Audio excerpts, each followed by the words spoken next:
Before the place we live in became Fall Creek, it was wild forest filled with plants and animals.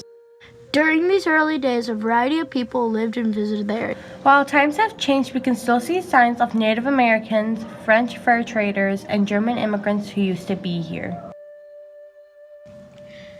The Native Americans were one of the first people to come to this area. They most likely came to this area by foot or horse. For some areas, they took boat or canoe. One of the reasons why Native Americans came is because of the fertile land. Another reason is that the land was not taken. The tribe that lived here was the Dakota tribe. The Dakota and the Ojibwe fought for land. The Dakota are also known as the Santee Sioux, which means sneaky snakes. No man had separate land. They all shared the same land. Historically, in the Fall Creek area, the tribes that would have been in here would have been the Ojibwe and the Dakota tribes. They mostly ate squash, corn, beans, and rice. They built lodges for homes. Their clothes were made out of animal skins. Deer, beaver, and bear were used for clothes. Beavers were soon coming extinct. For killing animals, they used bow and arrow. Together, they cared for the children. The children helped a lot and respected their elders. They swaddled their babies and would never strike their children.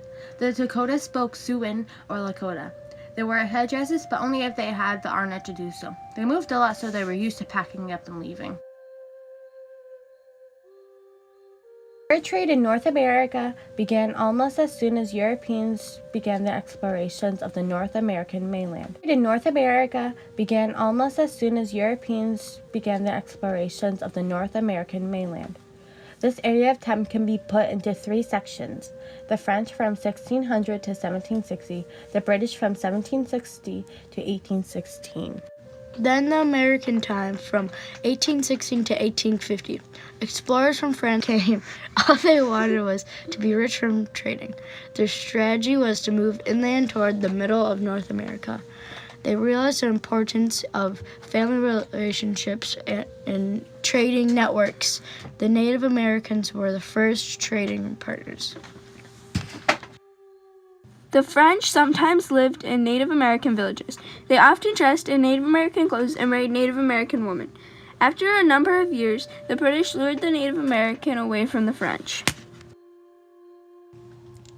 The Germans were the first people from Europe. They came here because they wanted to get a fresh start and make this land their home. They came here because they liked the land, and this area reminded them of their homeland in Germany. They also liked the idea of farming, so they wanted to start a new life in a new land.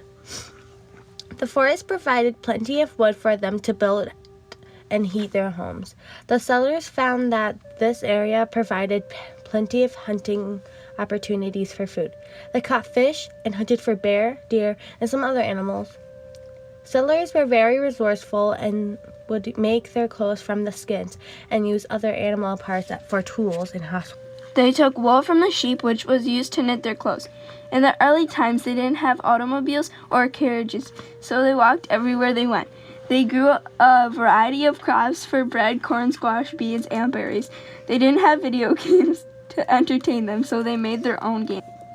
Early families would make dolls for the girls to play with while the boys played leapfrog outside. The story of the Walke family gives an example of what life was like for the German immigrants. They came from Germany and wanted to start a new and better life, providing milk and other dairy products. They also would use cows to haul heavy materials when needed. They are still German immigrants here today. Over the years, Fall Creek has seen many cultures and nationalities settle in this area. We have come a long way. From Native Americans and French fur traders to German immigrants and immigrants from all over the world, we have benefited from a variety of influences. Fall Creek still has active farms here today.